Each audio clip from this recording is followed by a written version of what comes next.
No estoy seguro de por qué me he animado a contar esto ahora. Tal vez porque llevo años guardándolo, convenciéndome de que fue una alucinación, una confusión producto del miedo o del insomnio. Pero cada vez que cierro los ojos y recuerdo esa casa, su olor a humedad y madera vieja, sé que lo que vi fue real. Esto me pasó en el año 2014, en San Vicente del Caguán, Colombia. Yo trabajaba para una empresa de topografía. Nos habían contratado para hacer un levantamiento de terreno en una zona cafetera, en las afueras del pueblo. La idea era que se construyera un nuevo tramo de carretera para conectar varias fincas. Nuestro equipo era pequeño. Rodrigo, el jefe de campo, Gómez, que llevaba el GPS de alta precisión, y yo, que hacía los trazos y verificaciones.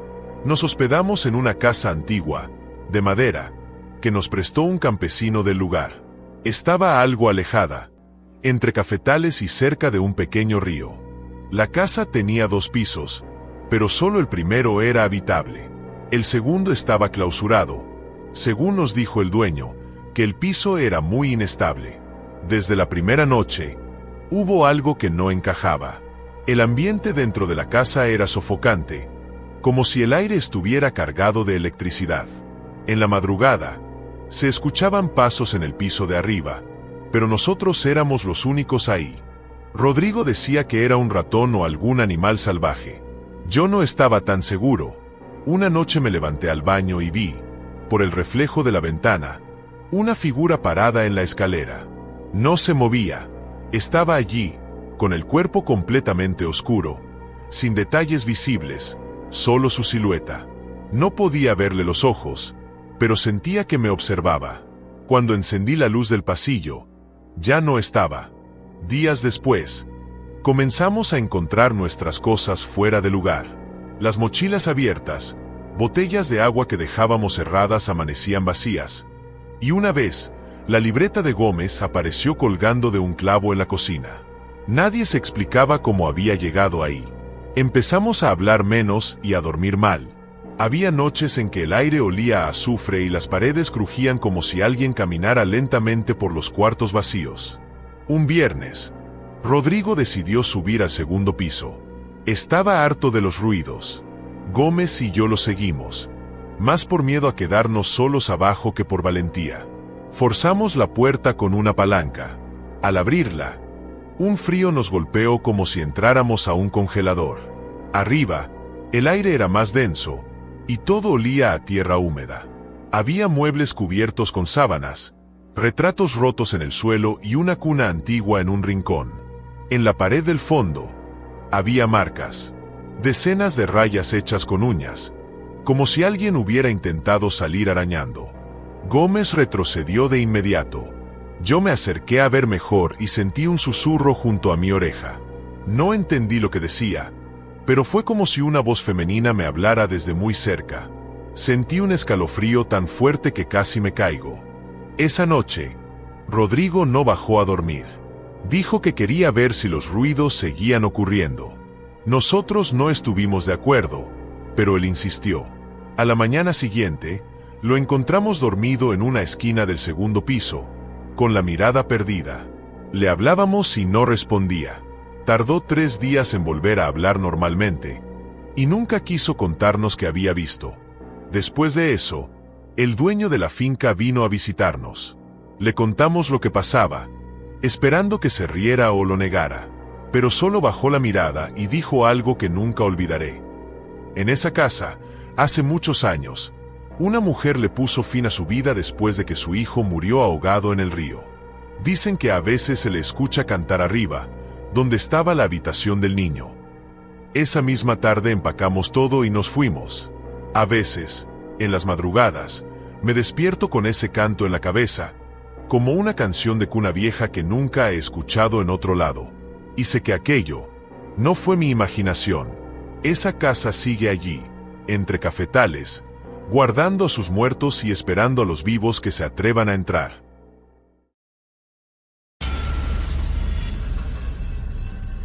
No suelo hablar de esto. Me costó años siquiera ponerlo en palabras, porque cada vez que intento contarlo, algo extraño sucede. Bombillas que se funden, aparatos que fallan, ruidos inexplicables en la casa. Pero siento que ya es hora. No porque quiera, sino porque necesito soltarlo. Lo que viví en Real de 14 me marcó para siempre, y juro que no fue un sueño, ni una exageración. Fue real, tan real como tú que estás leyendo esto ahora. Era octubre de 2018. Me encontraba viajando solo por México, en plan de conocer pueblos mágicos y escribir crónicas para una revista digital. Había leído sobre Real de 14, un pueblo fantasma, literalmente, que resurgió como sitio turístico. Esminas, calles empedradas, montañas que parecen haber atrapado el tiempo, y muchas leyendas. El viaje me llevó 2 días en total. Primero bus, luego combi, y por último, un largo trayecto por un túnel oscuro llamado El Ogarrio, que atraviesa la montaña hasta desembocar en el pueblo. Llegué en la tarde, cuando el sol comenzaba a bajar y las calles se teñían de tonos anaranjados. El pueblo tenía una vibra rara, entre mágico y opresivo, como si algo más antiguo que el mismo tiempo habitara allí. Me hospedé en una vieja posada cerca de la plaza principal. Era de piedra, con puertas arqueadas y habitaciones distribuidas en torno a un patio central.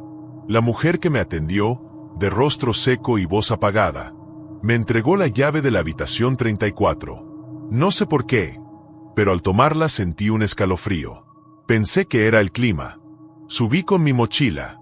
La habitación estaba al final del pasillo del segundo piso. La puerta era de madera tallada, antigua, y el picaporte parecía oxidado. Al entrar, sentí un golpe de humedad mezclado con incienso rancio. El lugar tenía cama, un ropero grande, una pequeña mesa y una ventana que daba al callejón trasero. Me instalé y bajé a cenar algo. Esa primera noche fue tranquila, pero rara. No podía dormir. Escuchaba pasos en el pasillo, a pesar de que, según la recepcionista, no había más huéspedes esa semana. Pensé que serían empleados o alguien de la calle. Cerré bien la puerta y traté de ignorarlo. A las 2:41 de la madrugada, me despertó un sonido seco, como si alguien hubiera golpeado la pared justo detrás de mi cabeza. Me senté en la cama y esperé. Pero nada. Solo silencio. Pero entonces, la lámpara de la mesa empezó a parpadear. Luego se apagó. Me levanté a revisar el foco, y cuando estaba junto a la lámpara, escuché un susurro, bajito, apenas audible que decía: «No abras el ropero». Me congelé. No fue un pensamiento mío. No fue mi voz interna. Fue algo externo y real. Retrocedí sin mirar el mueble. Dormí con las luces encendidas, envuelto en las cobijas como si fueran una barrera contra el infierno. A la mañana siguiente bajé a desayunar.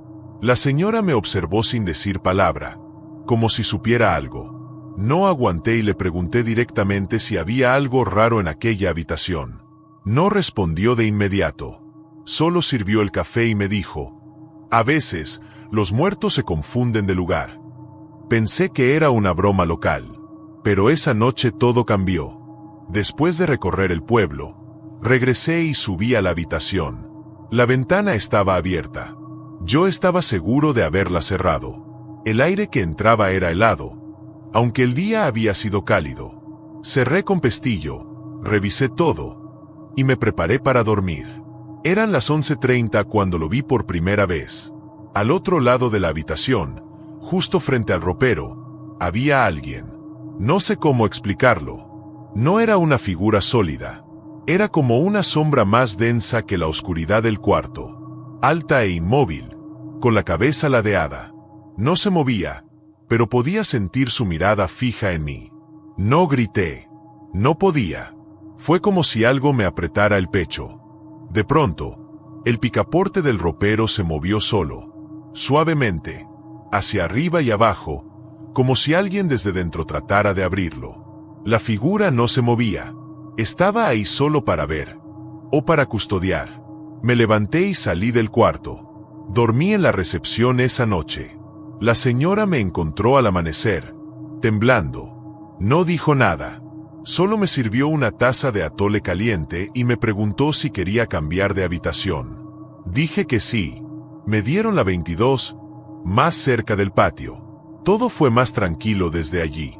Pero no pude evitar regresar al 34. Algo me atraía. Una tarde, mientras la señora estaba ocupada, me acerqué a hurtadillas con la excusa de tomar unas fotos. Entré al cuarto, que estaba desocupado. Todo estaba igual, pero el ambiente era más pesado que nunca. Me acerqué al ropero. Era antiguo, con grabados florales en los bordes. Dudé. Recordé la voz que me lo advirtió, pero igual lo abrí. Era antiguo, con grabados florales en los bordes. Dudé. Recordé la voz que me lo advirtió, pero igual lo abrí. Dentro había solo polvo y telarañas, y una pequeña caja de madera. La tomé. Era liviana. La abrí ahí mismo. Contenía unas fotos antiguas, en blanco y negro. Niños. Uno de ellos tenía una expresión aterradora. Ojos demasiado grandes, sonrisa forzada. Al reverso, decía con tinta desteñida: Héctor, 1936, no dejar salir. La habitación se oscureció de golpe. Cerré la caja, la dejé ahí, y corrí. Esa noche, el pueblo entero parecía diferente. Más silencioso, más muerto. No volví a dormir bien. Me fui al día siguiente, pero una semana después, en mi casa en Querétaro, recibí un sobre sin remitente. Dentro, una sola fotografía, la misma del niño, con una nota: no debiste abrir el ropero. Desde entonces, pasan cosas, se mueven objetos, se escuchan susurros en la noche, y a veces, al cerrar los ojos, lo veo. Al niño, con su sonrisa torcida y sus ojos enormes, parado frente al ropero, esperando que alguien más lo libere.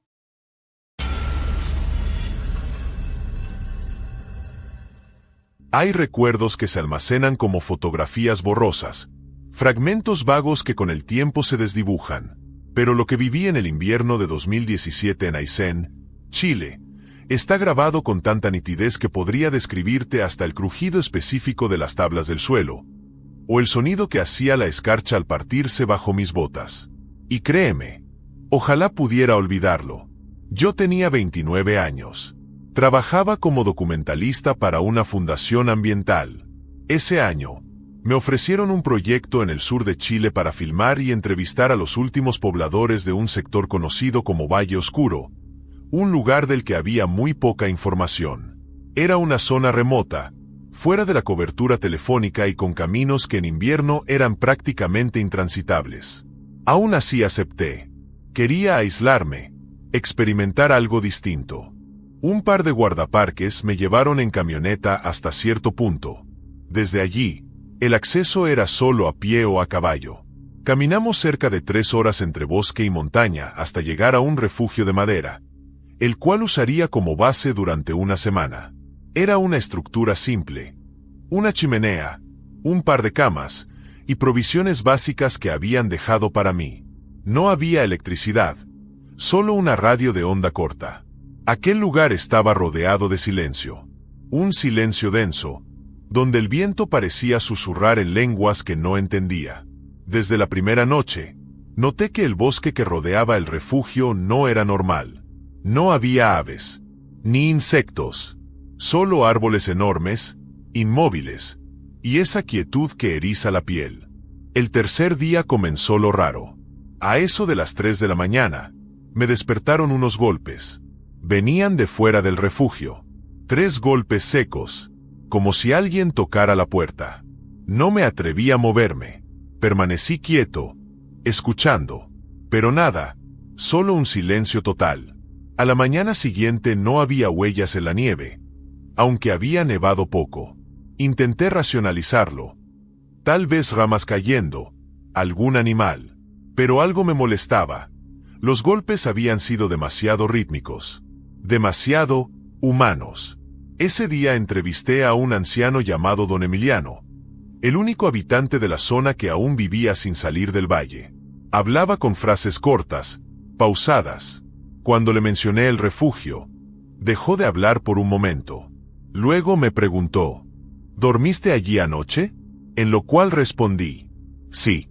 ¿Por? Solo me supo contestar. Ese refugio era de los lagos, pero desde hace años está solo. Ya nadie sube. Dicen que por las noches caminan los que se quedaron. Y que no les gusta que los filmen. Pensé que hablaba en sentido figurado, o que se refería a antiguos trabajadores forestales. Pero entonces añadió algo que me hizo tragar saliva. Si te tocan otra vez, no abras. No dije nada. Nos despedimos y regresé al refugio con una sensación pesada en el pecho. Esa noche hice una fogata, dejé mi cámara cargando con una batería externa, y me fui a dormir temprano. A las 3:12 de la mañana, los golpes regresaron más fuertes y más desesperados. De inmediato me tapé la cabeza, recé, y no abrí. La mañana siguiente, al revisar la cámara, descubrí algo que no recuerdo haber grabado. Un archivo de video, de unos 26 segundos, grabado a las 3:12 de la mañana. En la imagen se ve mi cama, yo dormido, y al fondo, una figura parada en la puerta del cuarto. Oscura, de pie, sin moverse, solo mirando. No había sonido, solo una interferencia aguda que subía de volumen lentamente. Apagué la cámara, y vomité. Algo estaba entrando en el refugio mientras dormía. Intenté contactar por radio a los guardaparques. Nadie respondió. Empecé a sentir que los árboles me miraban cuando salía, que el viento repetía mi nombre. Esa tarde encontré unas huellas. Eran humanas, descalzas, y conducían al refugio desde el bosque. Pero lo más perturbador es que entraban, pero no salían. Al día siguiente, decidí revisar todo el refugio a fondo. Ya no me sentía seguro. Estaba durmiendo con algo que entraba por las noches, y ni siquiera lo notaba hasta que aparecía en los videos. Revisé los cajones, las vigas, el entrepiso, y fue allí donde encontré el cuaderno. Estaba escondido detrás de unas tablas sueltas, envuelto en una bolsa plástica con hongos y humedad. Tenía la tapa desgastada y decía simplemente: Bitácora, LG. Dentro, había registros escritos a mano, fechados entre 2003 y 2007.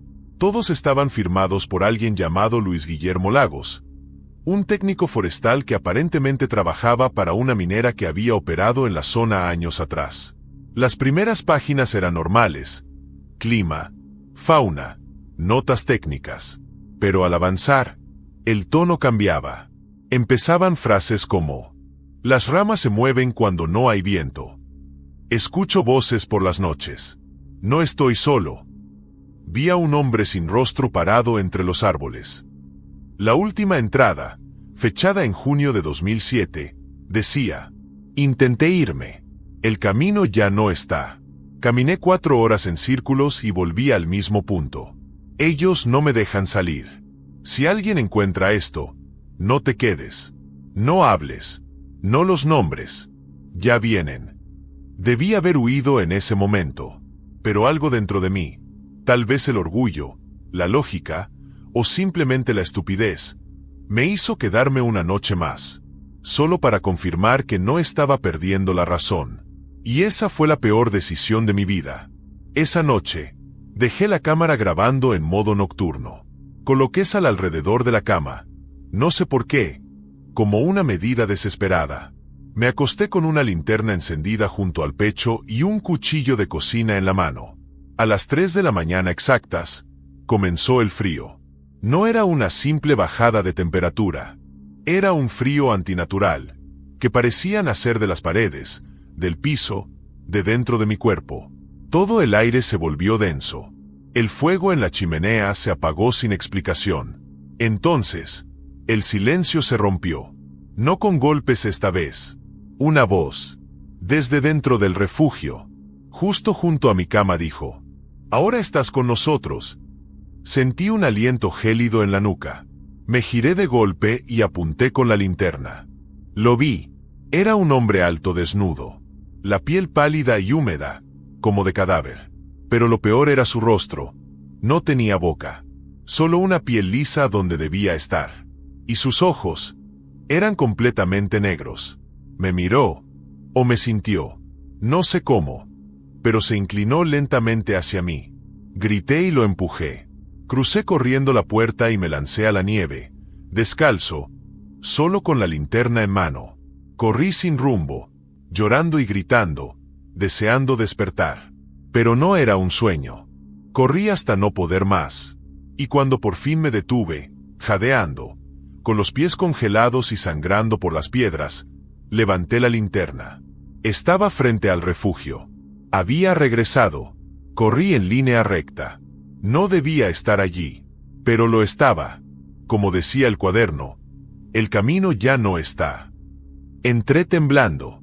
Todo estaba como lo dejé, salvo un detalle. La cámara ya no grababa. La pantalla estaba encendida y mostraba el último video registrado. Yo durmiendo. Y detrás de mí, 3 figuras. El hombre sin boca, una mujer cubierta con un velo negro, y un niño con la cara vuelta hacia la pared, murmurando en un idioma que no reconozco. Corté el video. Vomité otra vez. Pasé el resto de la noche abrazado a la chimenea apagada, esperando el amanecer. A la mañana siguiente, desesperado, encendí la radio de onda corta. Intenté cada frecuencia posible. Grité, lloré, recé por horas, hasta que de repente, una voz respondió. ¿Refugio de Valle Oscuro? Contesté. Sí. Por favor, sáquenme de aquí. Con una voz algo seria me dijo. ¿Quién habla? Lo cual desesperado respondí. Mi nombre es Martín. Estoy atrapado. Vi cosas. Esto no es normal. Esto no es humano. Dicho esto, hubo silencio. Luego la voz volvió más fría y más lenta diciendo. Martín Lagos, tú ya estás con nosotros.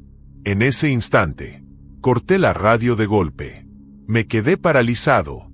Nadie sabía que había leído ese cuaderno. Nadie sabía ese apellido, salvo yo. Y entonces entendí. Yo era el siguiente. No recuerdo cómo salí. Solo sé que al día siguiente, aparecí en una carretera rural, a unos 10 kilómetros del túnel Ogarrio. Un camionero me encontró descalzo, cubierto de lodo, con la mirada perdida. Me llevó al hospital más cercano. No hablé del tema por meses. Dijeron que sufrí un brote psicótico por el aislamiento, la falta de sueño, o una intoxicación. Eso me dijeron. Lo acepté, por mi salud mental. Pero ahora pasan cosas en mi casa. Luces que se apagan solas. Susurros a las 3 de la mañana. Y anoche, encontré una nota en el suelo, escrita con mi propia letra diciendo: si alguien encuentra esto, no te quedes. No hables. No los nombres. Ya vienen. No sé cómo, ni cuándo la escribí, pero sé lo que significa. Algo me siguió. Y ahora está aquí.